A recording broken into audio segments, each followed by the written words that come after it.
Ready for a digital dive? You're listening to the GZ Chop Shop Podcast, the weekly tech and gaming media podcast that breaks down the latest news, law, and more. So plug in, because the GZ Chop Shop starts now. I was like, from my end, like it sounds good. Every time I hear it, it sounds good, but also, why is she yelling at me? It was like the kindest aggressive introduction. Yeah, but on my end, it's never that Must be loud. my settings. I must be the problem here. It's so loud. What's up, everybody? Welcome back to another week of the GZ Chop Shop Podcast. I am your host, Project Itachi, joined by my good friend and co-host, War Nurse. And we have an amazing episode lined up for you this week as we discuss the impending TikTok ban.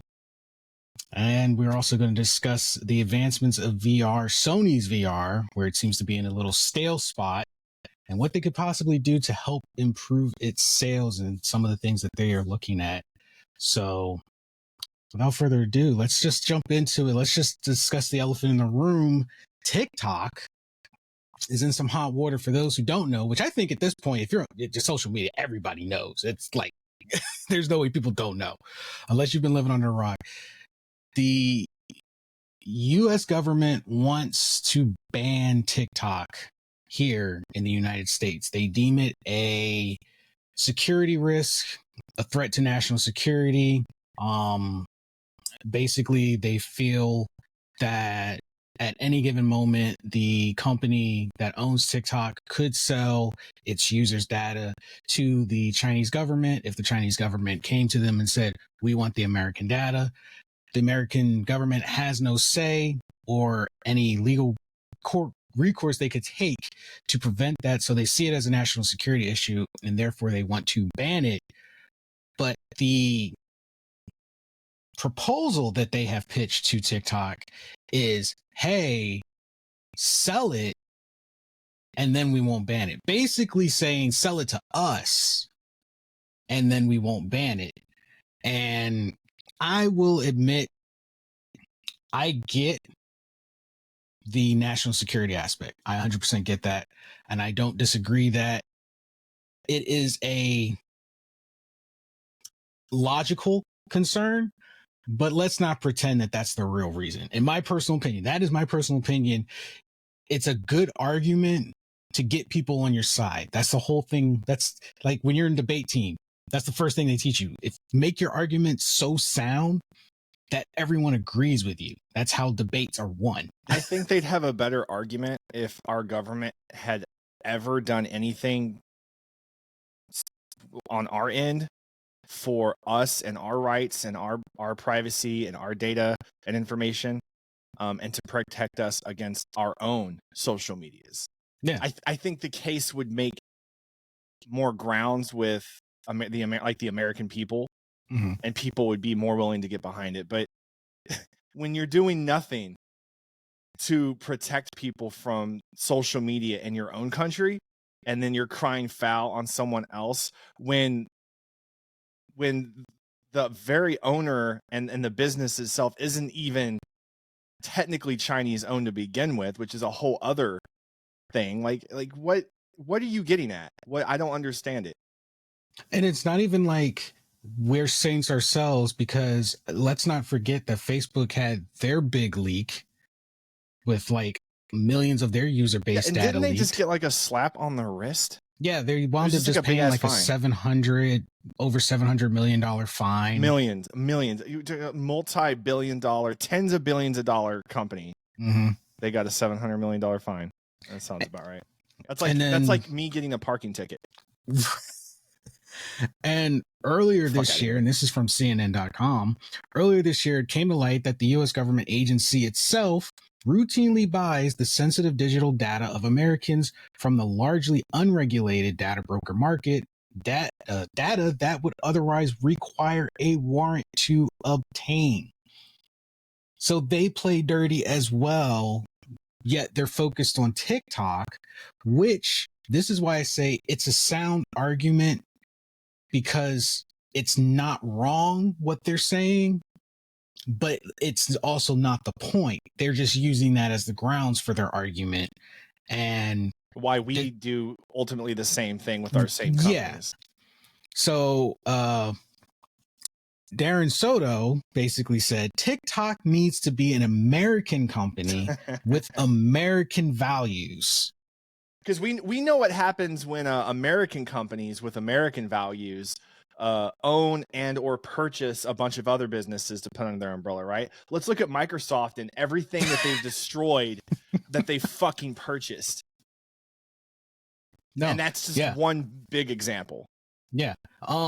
I had a feeling when this first came to light, because this isn't the first time that TikTok has been on the radar, but this is the first time the ban has gotten this far. Before it was just a meme, but now it's actually getting momentum, and some states already have banned it. Other states have partially banned it. It's gaining a lot of momentum, and it's looking like it's not a matter of if, but when, because they've given TikTok about 6 months to either sell or get banned. And the reason I say, yes, you're talking about national security, and that is a viable point, but that's obviously not the real reason you care, is because banning it is not the answer. Implementing strict rules and conditions to the company would be the answer. Look, we're about protecting our citizens' data. So we need to see your security system. We need to see your protocol before we allow our citizens access to your platform. Banning it is basically a petty move. And the reason I say it's a petty move is because I'm going to call a spade a spade. Now, everything we said before is pretty much fact. Now, this is from here on my opinion, my personal opinion. I want to be very clear to our listeners. This is my opinion, just based off of my experiences on social media. What I think the real reason this TikTok ban. You've been watching too many of those hearings. Yeah, it's a bunch of hearings. Tic-tacs. Tic-tac-toe. Those fucking hearings, bro. Man, that's another reason I can't take it seriously. It's like those hearings, they get so ridiculous. But anyway, I literally think this is a petty pissing contest. TikTok is a phenomenal social media platform. It took the world by storm. It came out of nowhere and then it conquered. And it is not American owned. And we know, let's just be honest, the American mentality is to own everything. If it's in, we have to own it. Yeah, it almost feels like we're not about innovation anymore, or hard work. We're just about buying shit out. We buy the innovation. Yeah, we buy the innovation and then we slap our label on it and say it's ours. Oh, so what Netflix does. What Netflix does. But what I think the real problem is Meta. I'm literally calling out Meta because Meta is the flagship of American social media. They own WhatsApp. They own Snapchat. They obviously own Instagram. They own Facebook. They own a whole plethora of a majority of the American social media platform. When TikTok took the world by storm, what did Instagram do? They immediately copied the formula in hopes of bringing back the American user base. It didn't work. The problem also is a lot of content creators left Instagram and blew up on TikTok in a way they could not. The algorithm, I don't think anyone truly understands the algorithm. But whatever it is, it seems to really have benefited a far larger amount of people than American-owned social media companies. Yeah, and that's a huge point especially for us, because look at us. Even for us, we were putting out stuff constantly on Instagram, and Instagram was not letting anyone see it.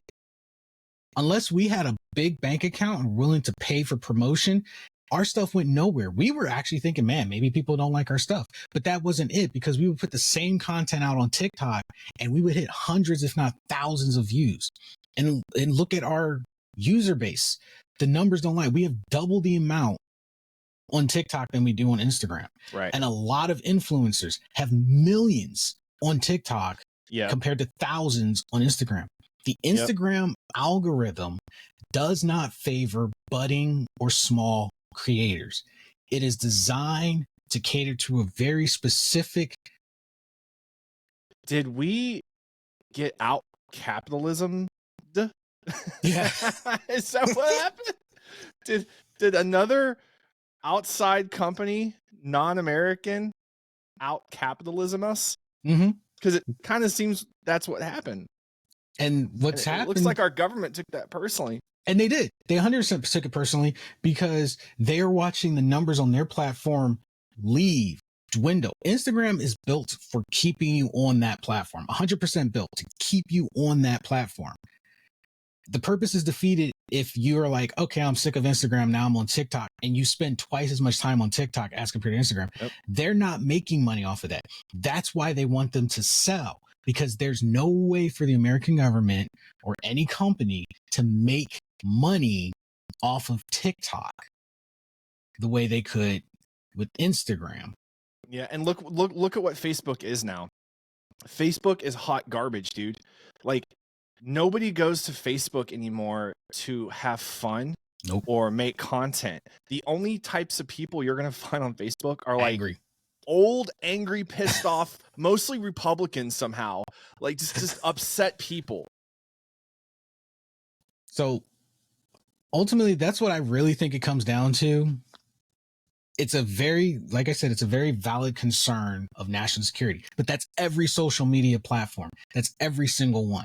Yeah. Ours is not any better. Cherry picking something just because it's not American owned is what they're doing. Exactly. I promise you the security issues would remain if TikTok said, okay, fine, we'll sell to America. If anything, it would be, I'll tell you right now what would happen if America owned TikTok. The algorithm would turn to garbage. Mm-hmm. They would make sure that every small creator is again suppressed. Oh, there'd be ads. There'd be a ton. There'd be ads. Because there's ads on TikTok, but they're mostly other creators promoting their product. It is. It's like like a content, an innovative content creation sort of situation. Like they give the power to the content creator to do the advertising instead of you being forced to watch 2 or 3 short clips that you don't want to watch, and then telling you if you don't want to watch ads, pay $10 a month. Yeah. Which I love YouTube, but it's one of the few things about YouTube I don't like that they've kind of leaned into over the years. And it's a lot of these big companies, and at this point, people should realize these big companies have a say in government. They have the huge purses. They walk in with their big purses, they slam it on the table, and they say, make problem go away. And the government goes, well, they came in with the check. All right. And you ever see some fucking like that has spoken on TikTok? Now, mind you, there's a handful of people that regardless of like Republican or Democrat, like I respect. I feel like they're, regardless of their political affiliation, I respect them. I feel like they're very intelligent and well spoken. But for the most part, a lot of them are just old ass people who make no sense. And it's like they're getting up here on their platform, the platform of politics, and talking about things that are beyond them now, and making decisions on things that won't affect them when they fucking croak in 15, 20 years. And another thing is half of them use TikTok themselves. Yeah. There's that too. Half of them. So what are they not going to use it themselves? Did they cut some kind of, are they going to have some shady dealing where their phone can use it? It's not like anger. Like I don't feel angry about it. I'm not particular about social media myself. I have, like Instagram and TikTok and YouTube. I'm mainly on YouTube. Just a lot of like awesome shit. I think I've just been into YouTube since it came out. I'm getting old, but whether or not TikTok goes away for whatever reason it goes away isn't really my concern. Again, I don't really care. Social media is whatever. It's the reasoning behind it. Mm-hmm. And to me, doing the same thing to your own people that other countries do, mainly communist countries do to their people, while trying to hide under the umbrella of safety and protection, is the height of deception. It's ridiculous. And I it's no wonder that people have completely lost hope and respect for our own country. Yeah, I 100% think that the other reasonings behind this are not as, I guess you could say, straightforward. You're right. They're using the security as the main argument point, but that's not the only reason, really. Because and what is everyone for the most part in politics, right? For the most part, they're all some form of professional. They're professional debaters, right? And lawyers. They're good at lying and manipulating data and facts to turn things in their favor and get the results they want. Yeah, people are very good at, And what kind of lawyer do you trust? The only lawyer you trust is the lawyer you pay a lot of money for to protect you. Yeah. We're not paying them. We want to feel like we are because we pay taxes, right? But we're not. It's the people behind the scenes writing fucking checks, owning companies, people who really, quote unquote, matter in the country as far as the economy goes and the political situation. And they're the ones that are throwing a fit. Yeah. Facebook, Meta. The big time investors, those are the ones you need to look at. The big time investors. But definitely a rabbit hole we could go down. If you guys want to hear more on this topic from us, go check out our Patreon, patreon.com/OSN Media, where we do the Afterthoughts After Dark podcast, where we're more than likely going to dive into this even more. And let us know your thoughts. And actually, on a positive note, just so you guys know, the GZ Chop Shop podcast officially has its own designated website now. So if you guys want to leave your comments or a voice clip that could be played in a future episodes, you can do that right now. Go to gzchopshoppodcast.com. Every episode of our podcast is available there. You're able to leave comments, send in voice clips, rate the episodes, your favorite episodes, interact with the community, and join our email list so you guys can get bonus content, promo codes, tons of other stuff. It's our new website. So go and check it out. Everything in one nifty place. gzchopshoppodcast.com. Okay. Moving on to our next topic. Sony. I love Sony. And as much as we've done episodes on this show, everyone who's listened knows I'm no stranger to ragging on Microsoft because they just make it too easy. But in this case, I'm going to flip it around. And this might shock some people. I'm about to rag on Sony and give a head nod to Microsoft. And that does hurt me in my soul a little bit. But when you do something good and you do something right, I got to give you props on it. So what I'm speaking about is the virtual reality space. Now, the PlayStation VR 2 launched last year, and it is a powerful VR headset. I have one. I love it. It's great. However, and I don't know if you knew this, Sony has stopped manufacturing them right now until they can figure out a way to clear out their warehouses. I did hear about this. I read about it a couple days ago. Yeah. They don't know how to clear out their warehouses right now.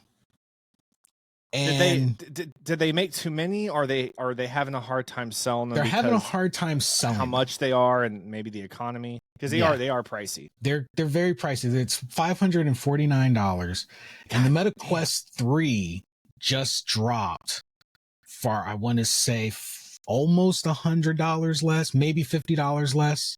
Mm-hmm. And it's a self-contained VR/AR headset now that's less bulky and has a ton of features. And of course, the metaverse has been being built on over the last few years. So it's a fully expansive, VR experience. You can take that out the box and you're good to go. You can just set it up and you're good to go. As compared to the VR 2, you get one game that comes with it. And outside of that, there's not much else you can do with it. And Sony is very self-contained. They're trying to be, I don't know if it's a Japanese company kind of thing, but they pretty much all keep to themselves. Like Nintendo does their own thing and Sony does their own thing. And there's not a lot of VR2 games out for, well, the VR. And that's where they're struggling. People can't justify purchasing unless you're a collector or just into it like I am. Can you not use the VR1?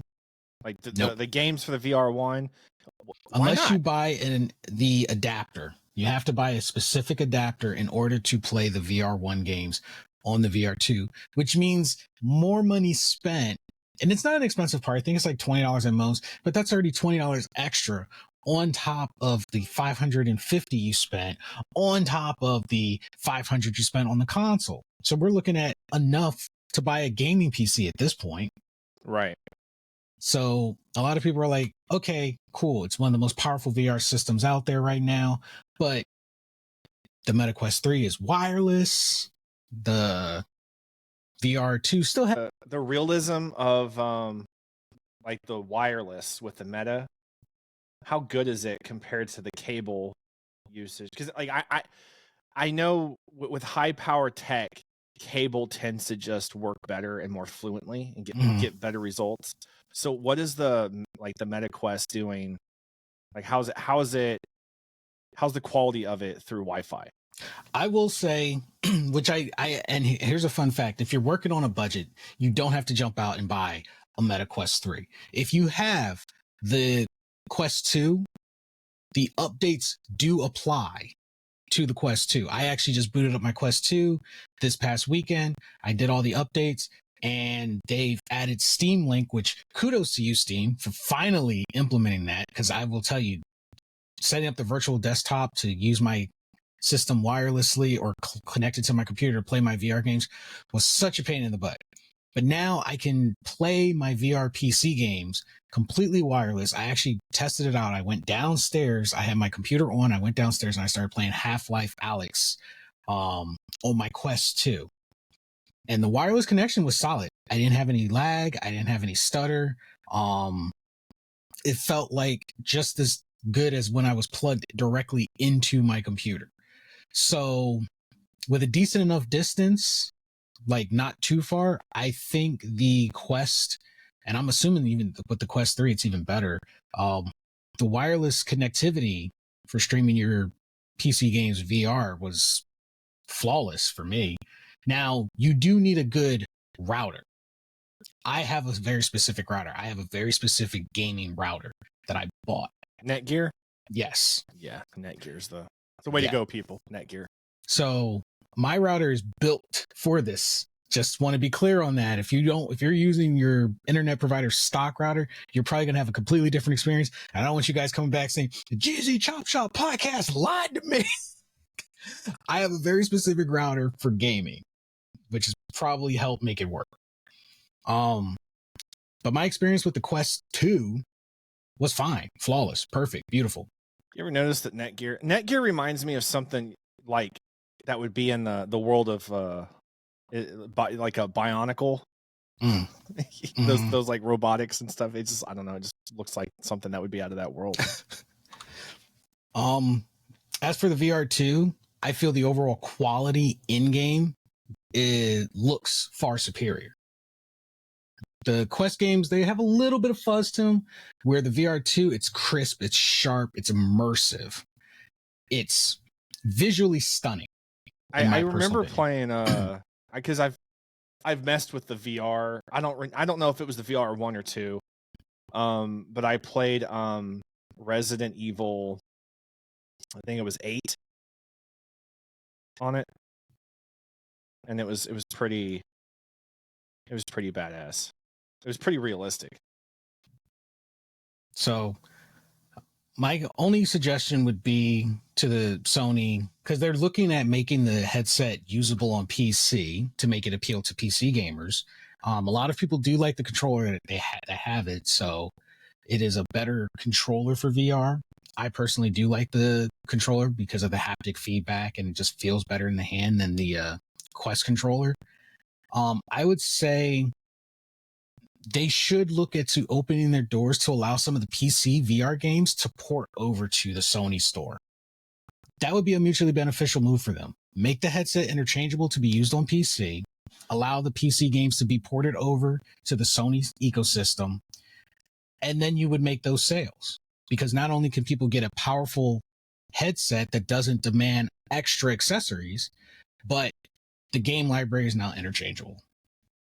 That would probably help them out a lot, in my personal opinion.